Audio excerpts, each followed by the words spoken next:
Okay, so far we have talked about the introduction of about entropies, entropy generation. We have talked about Clausius inequality, uh, entropy change of pure substance. We have seen. So in continuation to that, we are going to look upon a few other topics which is related to uh, entropy. And the first topic we are going to talk about is the isentropic processes.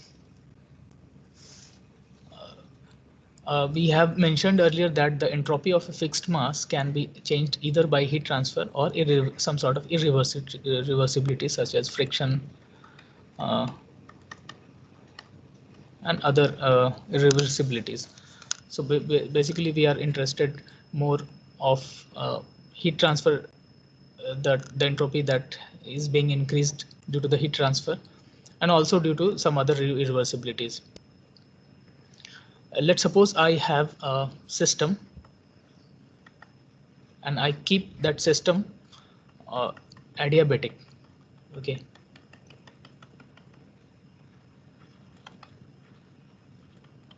And I also, so there are no heat transfers that are occurring through the boundaries of the system, and I also try to minimize the friction inside the system. Let's suppose this is my turbine.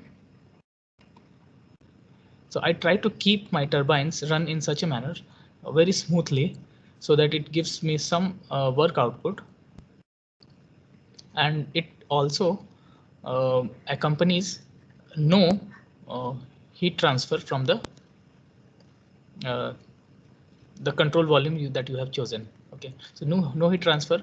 This is a characteristic of any turbine or any machinery. We try to it tries to work like this, and in steady state, obviously in steady state the stream of flow that is coming in and coming out would be same. And so in regard to that, we can actually think of, since the thing is, it is adiabatic, and we are doing in some sense or maybe close towards without friction, although friction is there, but we can actually think of it is internal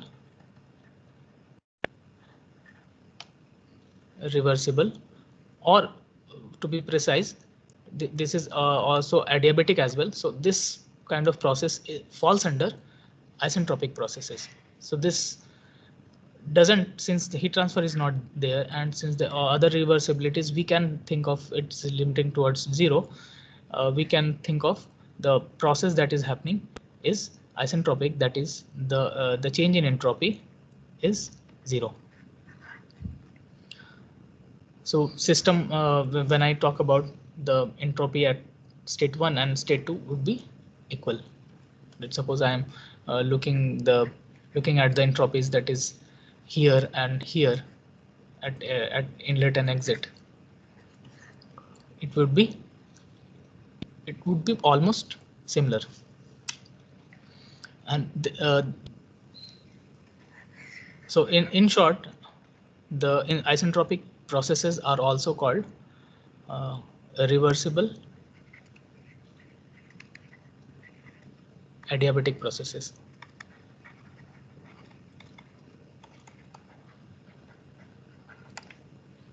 So turbines, nozzles, pumps, other sorts of mechanical work producing devices falls under this category. Diffusers. Okay. So let's talk about one quick numerical so that you will be able to analyze the system in isentropic manner. So steam enters an adiabatic turbine. So it's already given. There is a turbine that is adiabatic in nature.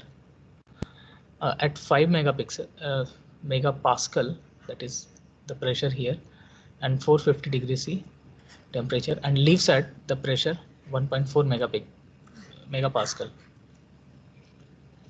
Determine the work output of the turbine per unit mass of the steam if the process is reversible. So it's clearly given here that process is reversible in nature.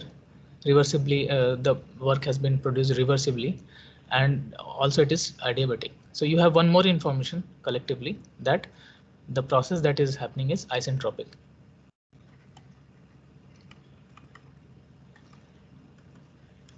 Okay, so can quickly we can do some calculations. So based on this pressure and temperature, what all information we can have? So what are the things necessary to analyze a turbine? We have already seen in open system energy analysis. In that chapter we have seen that. And what we have seen? So we can, if we don't remember the formula, we can go actually by the basics. So E dot in minus E dot out is equal to dE by dt system. So since this obviously this turbine operates at steady condition, this goes away. At a steady state, no mass accumulation is there. And so E in is equal to E out. So basically E dot in is equal to E dot out, and this is in the form of heat, work, and internal energies, heat, work, and internal energies. So we can think of E dot in as this is what is this? Some m dot in is happening.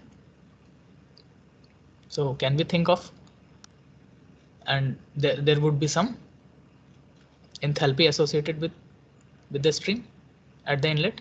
And why enthalpy? We will think in terms of enthalpy because it's a open channel, open system energy analysis we are doing. So boundary work along with the internal energy we can club, and we can call this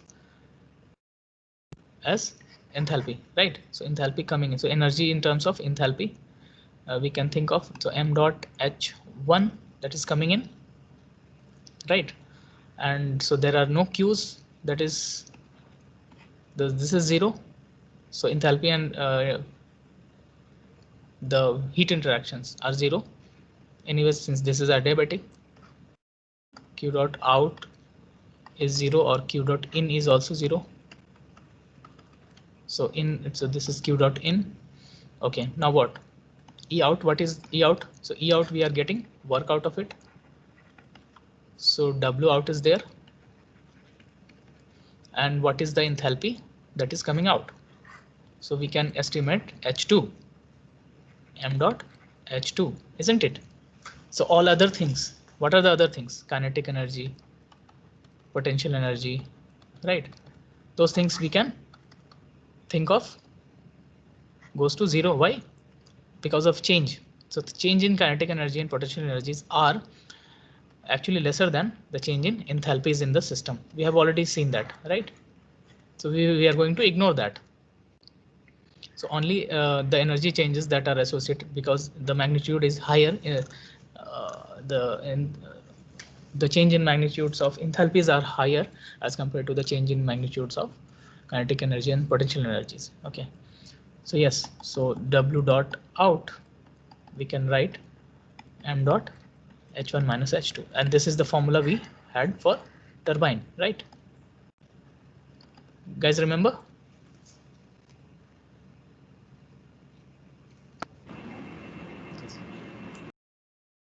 Okay. So next thing, so how to calculate H1 and H2? So I have P1 and T1. So can we estimate my H1 here? Can somebody tell me quickly by looking at the table?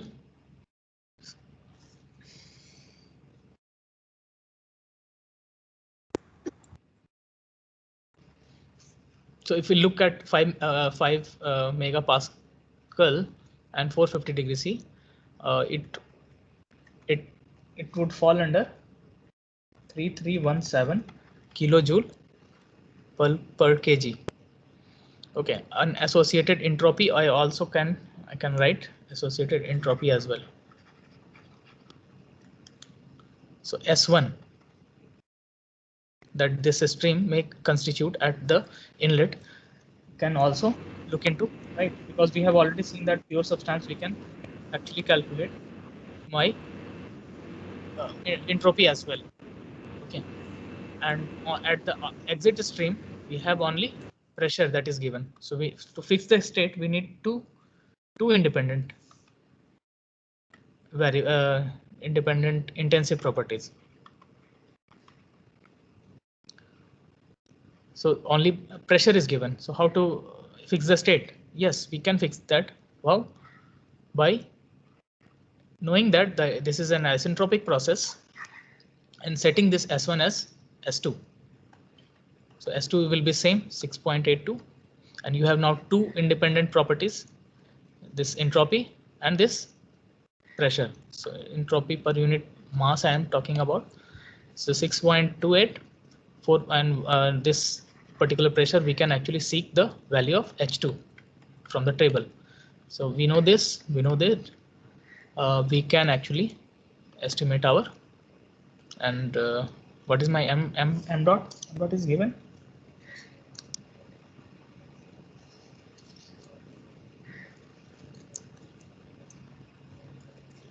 Okay, so we can, so since m dot is not given, so we can actually think of W dot by m dot, and we can tell that this is work output per unit mass basis. I'll write. So this is simply H1 minus H2. That's all. Okay, can we move forward? So this is a simple example. I just wanted to incorporate the entropy thing into the ever existing numericals we have done in our previous lectures, right? Okay, moving on to some properties. So in the previous first law of thermodynamics, we have already seen that if we have a pressure versus specific volume plot and let's suppose some state 1 to 2 it's going, and we need to find the work. So essentially we can do the integration. So how would we do? So we'll take up this as dv, the small element, times this p, whatever this pressure is. So p dv will take, p dv will be the differential work out of it, and while integrating this differential work throughout this process 1 to 2, we can get actually the whole work from 1 to 2 is p dv in this form. Can we write? Yes, we have already seen that. We can write that. In similar fashion, the entropies can also be analyzed on TS plot, temperature and entropy plot. So let's suppose any process is happening from 1 to 2, and it is shown over the TS plot, the temperature versus entropy plot. Let's suppose this is my differential temperature, and this differential entropy I'm talking about, and this is some value of temperature. So is this small particular area can be written in terms of, can I write, since this is a square block, so ds times t would be this area, and this area is nothing but your differential heat addition or heat leaving out of the system. So dq is tds. Now integrating both side from 1 to 2. So this from 1 to 2 dq is can be written as q 1 to 2, whatever the heat that has been given to the system or left out of the system. This is nothing but 1 to 2 temperature ds. Okay. in similar manner we can actually write, and this process should have done. So we have already talked that the DS is defined only when the things are happening at internal reversibly manner. Okay, and this is how you can tell that how much total heat has been liberated or given to the system from process 1 to 2 if you have the information of TS plot. Okay, so why this is crucial, that we have seen that on PV diagram we have already seen one Carnot cycle. And what was that cycle? So it was something from 1 to 2, it has gone so isentropic, adiabatic, or some this form 1 to 2 to 3, 3 to 4, and again 4 to 1. So this kind of process we have seen. Okay, so 1 to 2 was essentially the isothermal process,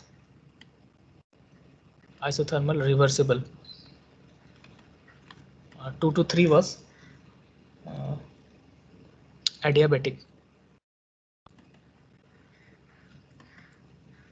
Adiabatic, reversible adiabatic. Do you guys remember? So, or shall I put it back? Or maybe not here. We can go one step ahead and we can actually show in chapter 6.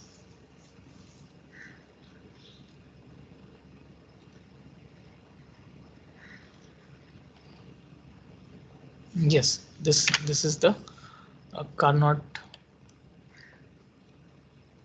cycle I'm talking about. So there are 4 processes that are involved. So 1 to 2 was reversible isothermal, reversible adiabatic. So this form of thing I was talking about. The same thing. The reason I'm showing this particular plot here is we can actually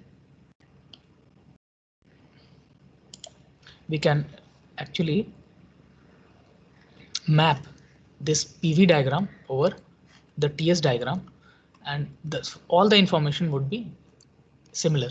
Okay, either you can do the analysis by PV diagram or TS diagram, it would be analogous. But the thing is here at TS diagram, since your things are isothermal and adiabatic, so isothermal means you are going from 1 to 2 with no change in temperature, so there are no change in temperature, and from 2 to 3 this is adiabatic, reversible adiabatic, so this is isentropic process, so you are going directly down and you are coming to 1 to 2 and 2 to 3 in very straight line path, and again 3 to 4 in straight line path, again isothermal expansion or compression will be happening, and again 4 to 1. So we can see this plot, this complex plot has been mapped to a square plot through which we can analyze the system more easily. Okay, if you are asked to what is my work output from this, so work output will be a bigger task over here, right? Okay, so you need to calculate the area under this curve. Now we can actually take the information of work output from this TS diagram very easily. How?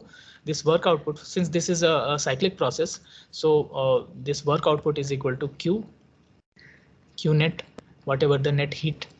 Okay, this would be equal from the first law, since this is a cyclic process, right? So work net, can I calculate the work net from this? Yes, we can actually work net by TDS doing the integration.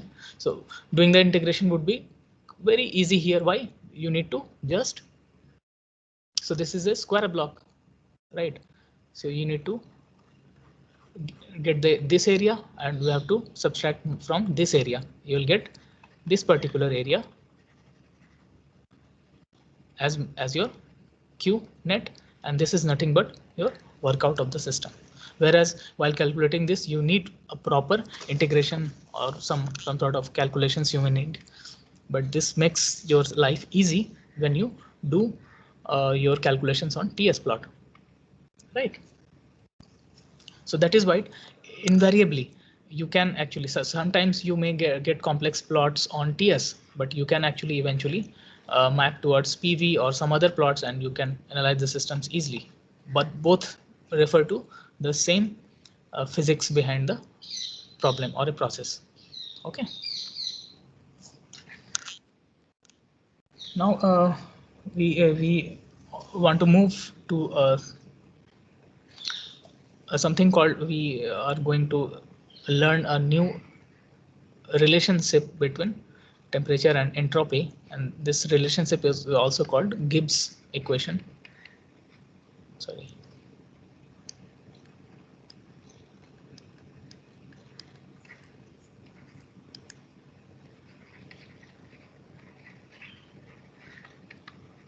And this we are going to use frequently in our analysis.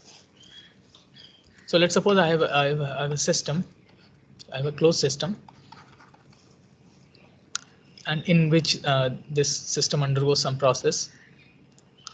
So in this closed system, we can actually write my first law of thermodynamics in this manner. And if at all the things are reversible in nature, the conservation of energy of equation in a closed stationary system can be written as dq minus w is equal to dw. This is nothing but the same thing we talked from initial. Okay. So whatever the heat that is coming into the system, this equals to the work out and the change in internal energy of the system. So this is the first law of thermodynamics. It's written in the differential form, and things are in internal reversible manner, internal reversible out, and the change in internal energy of the system.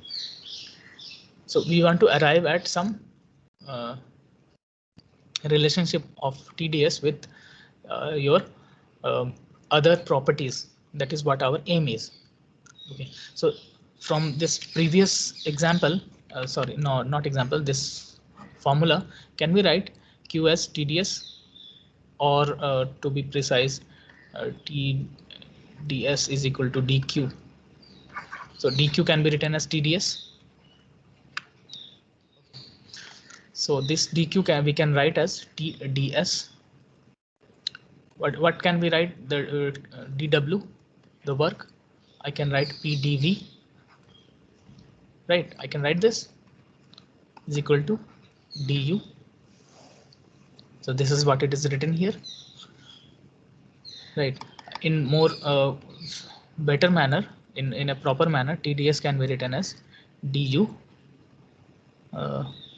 Okay, in mass basis, this is written in mass basis, small. So du plus P dV. So this equation is essentially called as Gibbs equation, and this is a very powerful equation and very much frequently used in the entropy analysis. In further subsequent lectures we'll see, and this is equally valid for closed system as well as the open system. But in open system, this du will be, we'll see what du will be replaced by dh with some other things, we'll see. So if for open system,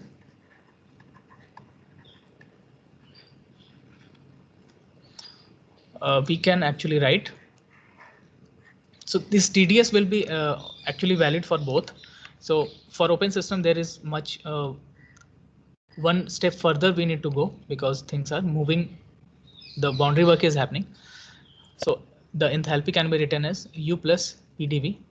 Okay, now in differential form, we can write dH is equal to du plus PdV plus VdP. Can we write this PV as this, and this is in differential form? Yes. Okay. Okay. Now this du plus PdV, we have already seen that du plus PdV is nothing but TDS. So this I can write TDS is equal to DH plus VdP. So this one again, so this TDS can again be written in terms of, so everything goes left, So I can write TdS is equal to dH minus VdP. So this is one more relation, one other form of Gibbs equation. Okay, so TdS can written in terms of internal energies plus PDV work, or TdS can also be written as in the form of enthalpy and VdP. So both are equally valid. So and if I want to write ds, since we are going to analyze the system's entropy, change in entropy of the system, so we can actually think of dH by T minus VdP by T in one form, and another form we can actually write this as ds change in entropy as du by T plus P dV by T. This is one another form. So collectively it's written over here. So I agree today's lecture is much more focused towards the lots of formulas, but yes, you can have a patience and you can just have my words that these are actually crucial formulas that we are going to widely use in our thermodynamic entropy analysis. Okay, so essentially we are in a process to find the change in entropy of any system in terms of enthalpy and other uh, thermodynamic properties, right? So ds can be written in terms of internal energies and pressure and volume and temperatures, right? So this is a strong formula also known as Gibbs equation. With having said that, we have already have the relationship of TdS with other thermodynamic properties. We can now move into the topic called entropy change of liquids and solids, and we will also look for ideal gases as well in next slides. Okay, we can actually estimate the entropy changes that is happening associated with liquids and solids. So for solids and liquids, those substances are approximated as incompressible substances. Their specific volume remains nearly constant during process. So dV, change in specific volume, is 0 for liquids and solids. So this gives me a new equation. So this is the same equation, but since dV is 0 for liquids and gases, sorry, not gases, solids. So this can be written as ds, the change in entropy in liquids and gases, in solids can be written as ds is equal to du by T.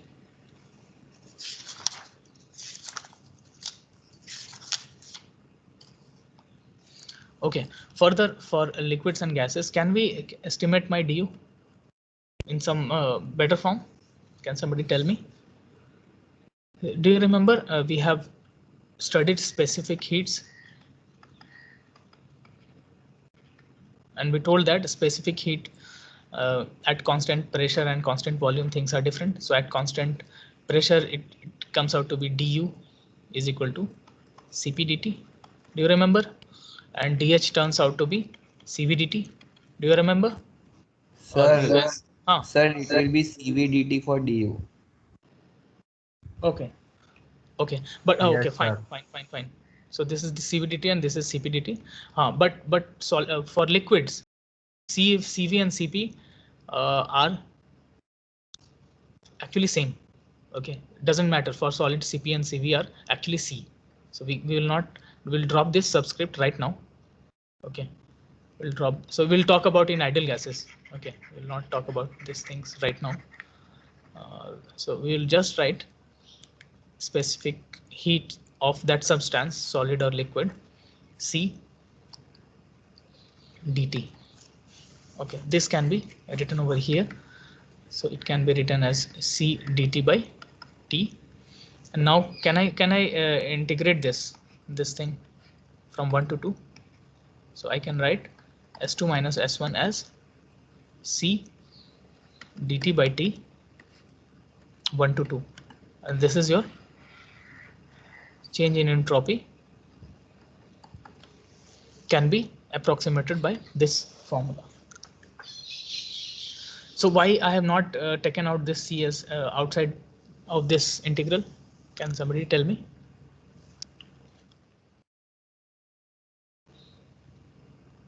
So this we have you guys have seen that this C is also a function of temperature in most of the cases. If your temperature varies, the C also varies.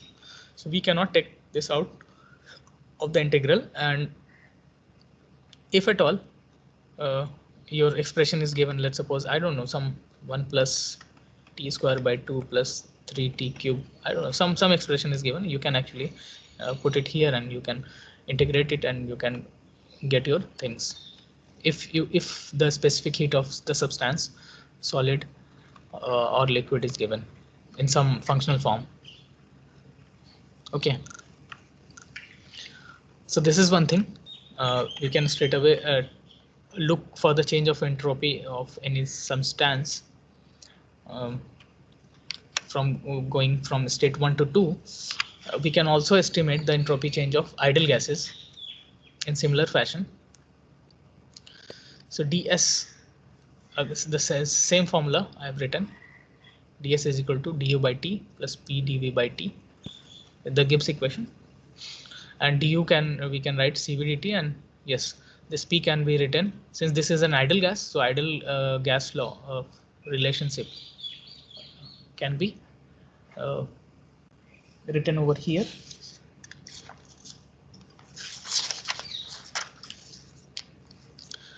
Okay, so then writing this, we can actually du is equal to cv dt by t plus p is equal to rt by v d by t, this t cancels, cv dt by t plus dv by vr. We can now look for the change by integrating from 1 to 2. So ds is equal to s2 minus s1, which is equal to okay, one more thing, we can actually we can also, since for the ideal gases there might be monoatomic gases, diatomic, diatomic, other gas sort of gases. So monoatomic gases are nearly constant with temperature. The Cp values of these gases, Cv values or Cp values, both are nearly constant as temperature changes, but the polyatomic other gases may change. Okay, so either you can keep these things here, or you can tell that this is some average quantity. We have already seen that C average. We can write C average, and then we can integrate dt by t plus r dv by v.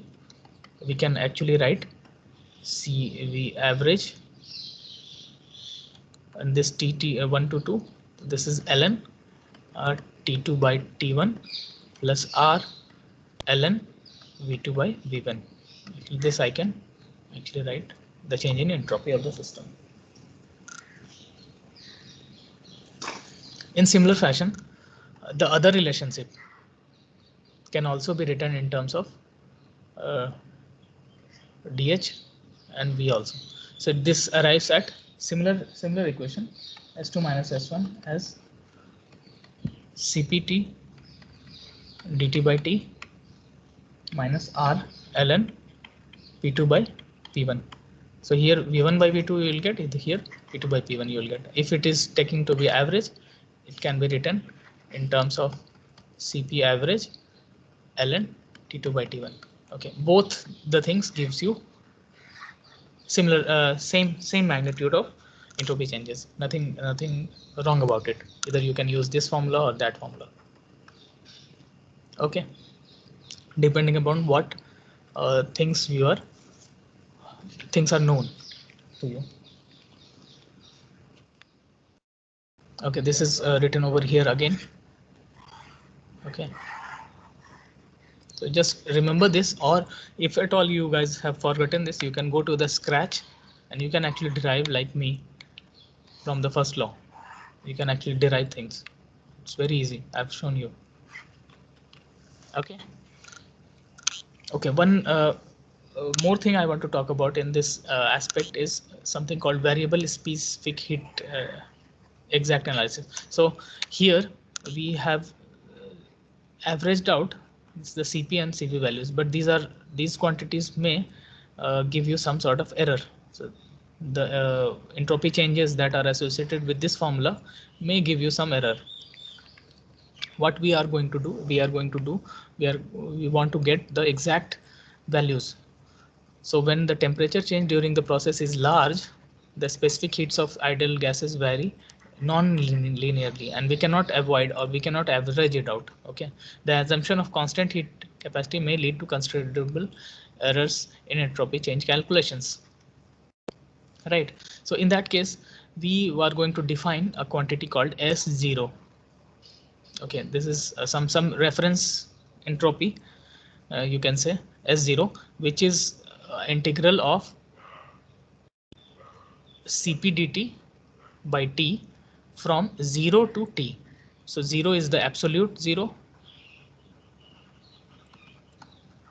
and this is the temperature which you are talking about, this specific heat or this T, either this T or this T. Okay, and we have a table in A17. You will get the table at all the T's. You will have this S0 values for the air it is given, or some substance it will be given. So what is the advantage of doing that? Now we can think of this formula. So this is my S2 minus S1 Cp. So this is my Cpt dt by T. This was there, right? Minus R, and this can be easily. So there is no issue in doing that, doing integration here in this formula, but here there is a problem. So Cp dt now can be written in terms of S2 naught minus S1 naught, right? So S2 naught or S1 naught, what is that? So S1 naught is the temperature from 0 to 1 I am going, and S2 naught temperature from 0 to 2 I am going, and those evaluated integrals are put here, and then it is written whole as an entropy change, right? And this gives me a better accuracy of entropy results. Since we have nothing, we have not ignored anything, we have not assumed anything, we have calculated things from absolute 0. Okay. Okay, so one question we can take up. So today I think even I feel today's class is a bit boring, and I think we have time, we have crossed our timing also, so we can take up the things in the next class, and we are left with only 2-3 topics in this chapter. The introduction of temperature is over, isentropic process, this over, in entropy changes of ideal gases and liquids are over. So last two topics are left with isentropic efficiency of steady flow devices, entropy balance, and entropy transfer. Okay, these are two important topics that we are going to talk about in the next subsequent class, Thursday and Friday, and we'll finishing this entropy chapter in this weekend, more probably. So I think as a syllabus, I am actually going good. Since mid-sem, I am expecting entropy to get over, entropy and exergy also. So when is your mid-sem? Sir, there is no mid-sem. Oh, there is no mid-sem. Okay. So yes, sir. So only internal assessment? Yes, 4 internal assessment. Oh. Okay, then probably I will take internal assessment as a Viva next time. I will talk to my seniors. Okay, sir. So that would be more fair, because it seems this time everybody has copied. Every single paper has been copied. So anyways, let's see. So as long as how long we have been taught, like, so exergy, till exergy will be the half of the syllabus will be open. After that, vapor and gas cycles, power cycles will be there. So most of the basic topics, so building blocks will be over till my entropy and exergy will be over. Okay. Okay, let me take the attendance, and let me take the let me stop the recording.